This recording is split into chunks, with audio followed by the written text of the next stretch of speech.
미국의 미래를 결정할 대선 투표가 진행 중인 가운데 미국 대선 결과가 국내와 전 세계에 어떤 영향을 미칠지도 관심입니다. 네, 앞서 모셨던 두 분 함께합니다. 조한범 통일연구원 석좌연구위원, 이상환 한국외대 정치외교학과 교수 함께합니다. 안녕하세요. 안녕하세요.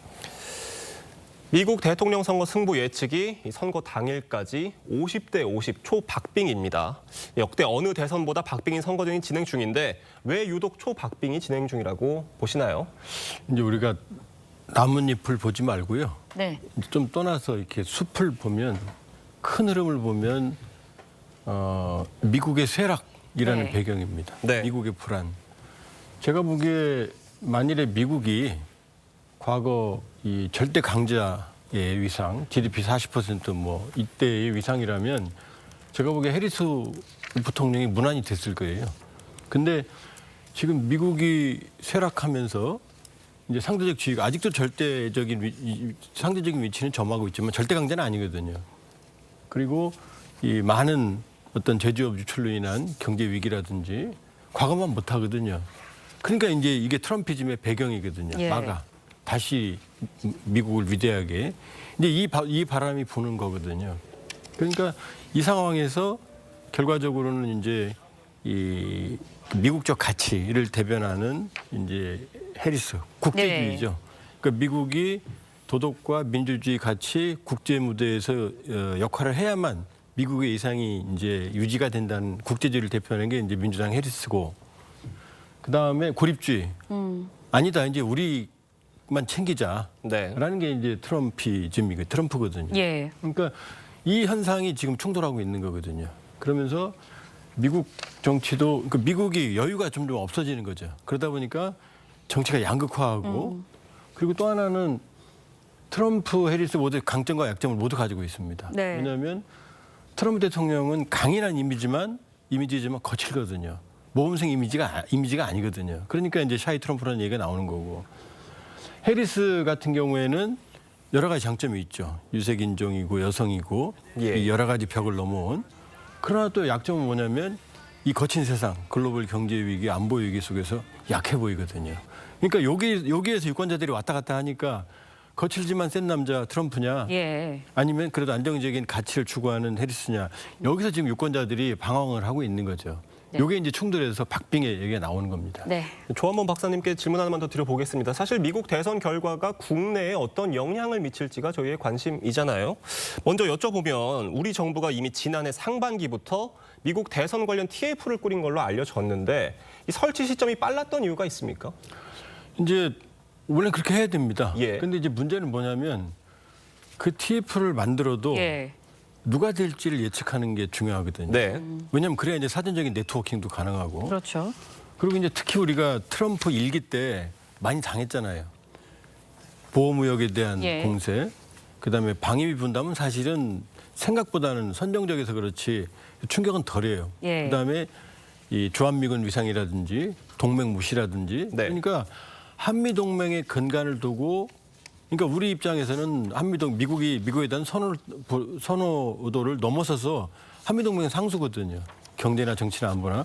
근데 이걸 흔드는 게 이제 트럼피즘 일기 때였기 때문에 네. 그 우려의 가능성 때문에 이제 사실은 이제 이 TF를 일찍 만든 거고, 그건 잘한 겁니다. 예. 근데 이제 문제는 그렇게 만들었으면 양쪽에 이제 상황 진단을 하고 전망을 하고 네트워킹을 구축을 해야 되거든요. 근데 그게 얼마나 잘 되는지가 예. 문제고. 네. 일본 같은 경우 2016년 때 힐러리에 올인을 했어요.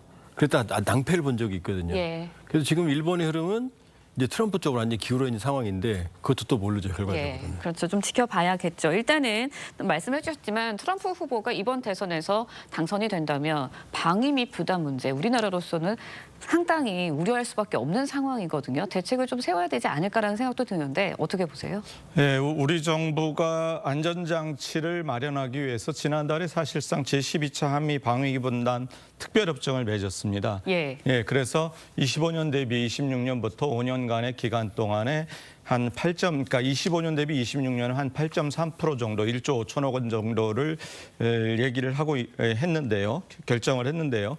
그러다 보니까 이제 어떻게 본다면은 트럼프 행정부가 들었으면 방위비 분담을 상당 부분 좀 인상하려고 재협상을 또 할 수가 있기 때문에 사전에 포석으로 이런 준비를 한 것 같고요. 예. 그 다음에 소비자 물가 지수 증가율에 따라서 연동을 시킴으로써 비교적 안정적이고 예측 가능한 그러한 방위비 분담을 한미 간에 나름대로 합의를 이루는 상황입니다. 그래서 그런 점은 그런데 앞으로 또 상황에 따라서 트럼프가 그러니까 바이든 행정부 세계화 시대의 논리가 다자주의 규범주의라면 트럼프 행정부 때 보여준 모습은 예. 양자주의 협상주의입니다. 그때 사안에 따라서 미국의 역학구도 속에서 힘의 논리 속에서 협상을 해서 하고자 하는 그런 부분이 있기 때문에 아무튼 안정적인 방위비 내지는 한미 관계를 위해서는 그런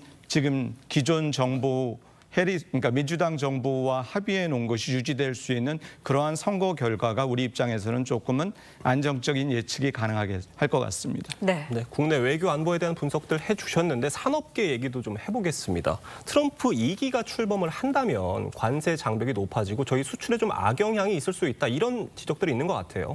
그거는 뭐 예정된 운명이죠. 예. 왜냐하면 이제 트럼프 대통령은 보호무역주의자거든요. 예. 그러니까 중국도 지금 이제 이 상황을 주시하는 게 지금 뭐 고관세를 예고하고 있거든요. 예. 근데 관세 장벽을 높여버리면 우리하고 중국처럼 수출에 의존하는 체제들은 직접적인 타격을 받거든요. 그러니까 물론 해리스 진영이 된다고 그래서 그런 보호무역주의가 완전히 사라지는 건 아니에요. 예. 그러나 트럼프 진영 같은 경우에는 본인이 지금 계속 얘기하는 게 두 분야거든요. 안보와 경제를 강조하거든요.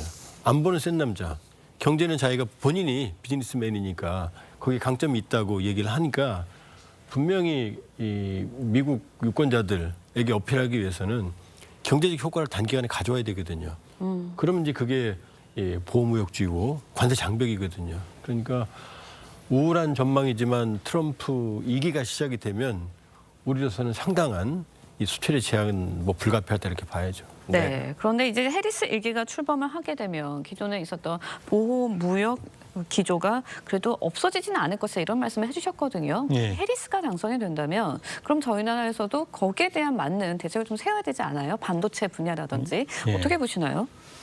그 해리스가 되던 트럼프가 되던 보호무역주의 기조는 계속 유지될 거다. 근데 정도 차가 있겠고요. 네. 대중 경제 차원에서 보면은 트럼프가 보다 더 강력한 그런 고관세 60%라든가 여러 가지 얘기를 하고 있는데 해리스가 되더라도 기존의 바이든 행정부 때 아시다시피 반도체 동맹하면서 칩스법 예. 보조금 줘서 그렇죠. 그렇게 하는 부분들이 있는데 그런 거라든가 그다음에 IRA 인플레이션 감축법 같은 것들을 통해 가지고 아무튼 간에 진영을 가치 공유에 따른 진영화를 시켜놓고 그 진영 내의 국가들을 미국의 세계 패권 전략 속에 넣어서 동의를 구해서 함께 가는 부분이 있는데 그러다 보니까 우리 입장에서는 미국과 중국 사이에서 하나의 그 중간에서 예. 상당히 딜레마에 빠질 수 있는 통상 딜레마에 빠질 수 있는 그런 부분이 약이 될 수가 있다라고 하는 겁니다. 그래서 제 생각에는 핵심적인 그러한 안보적인 경제적인 사안에 대해서는 미국 진영 논리 속에서 우리가 함께 갈 수 있지만 그 외의 일반적인 것에서는 우리의 자율적인 외교적 공간을 확보하는 것이 가장 중요한 일이라고 생각이 듭니다. 네. 네, 조한모 박사님께 질문 드려볼게요. 그 대선 결과에 따라서 정부의 대북 정책에도 영향이 있을 수밖에 없을 텐데 어떻게 전망하십니까? 그 부분도 물론 이제 트럼프 대통령이 2018년 19년에 네. 이제 싱가포르 그다음에 이제 판문점 하노이 판문점 이어지는 1년에 이제 세 차례나 1년 정도 되는 기간에 세 번 네. 김정은을 만났거든요. 그런 건 역사상 처음이죠. 그런 탑다운 방식 때문에 우리가 이제 그 추억이 있는데 네. 그런데 북핵 문제는 탑다운이 왜 실패했냐면 바텀업 아주 치밀한 방대한 북핵 문제를 해결하기 위한 실무적인 접촉이 있어야만 탑다운이 되거든요. 그렇죠. 근데 그걸 그냥 둘이 만나서 몇 마디 말을 뚝딱 하다가 이게 깨진 거거든요. 그러니까 트럼프 전 대통령이 된다고 하더라도 그런 파격적인 양식은 재현되기 쉽진 않다. 그리고 또 하나는 예. 지금 트럼프 일기 때는 본인의 재선 때문에 그런 정치적인 마케팅이 필요했거든요. 그리고 본인 정치 위기 때 그걸 했어요 또. 근데 지금 재선 부담이 없거든요. 그럼 과연 그때처럼 캠페인 때는 김정은을 막 올려 세웠지만 예. 그렇게 중시할까? 오히려 미국에서 중시하는 게 지금 유럽이거든요. 네. 그러면 북한 문제보다는 푸틴, 젤렌스키 이 협상 본인이 뭐 하루 만에 전쟁 끝낸다고 그랬으니까 아니면 중동 예. 이쪽에도 우선이 있을 개연성도 우리가 배제할 수는 없거든요. 네. 그다음에 민주당 바이든 정부 해리스 진영이 된다고 그러면 바이든 정부 4년 동안 아무것도 한 게 없어요. 북한하고 실무 접촉도 못했습니다. 그러니까 어떻게 보면 무능한 거예요, 우리를 보면. 예. 그러니까 사실 두 쪽이 된다고 그래서 뭐 파격적인 돌파구가 마련되는 건 쉬운 건 아니다. 그러나 이제 우리가 우려해야 될 건 뭐냐면 트럼프 대통령은 북한의 완전한 비핵화 표현을 쓰질 않고요. 해리스 진영도 이번에 정강 정책에서 예. 비핵화를 빼버렸어요. 그리고 워싱턴에서 나오는 게 현실론. 여기서 북핵을 동결하고 미국에 대한 공격 능력을 막고 그다음에 이제 일부를 축소하는 핵군축론 얘기가 지금 나오고 있거든요. 그게 이제 공화당이나 민주당이나 동일해요. 우리한테는 안 좋은 거죠. 북핵을 인정을 하는 거니까.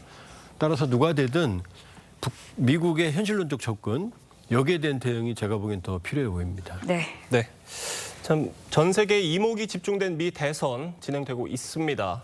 특집 방송도 TV조선과 함께 해주시길 바라겠습니다. 오늘 말씀은 여기까지 듣겠습니다. 감사합니다. 고맙습니다.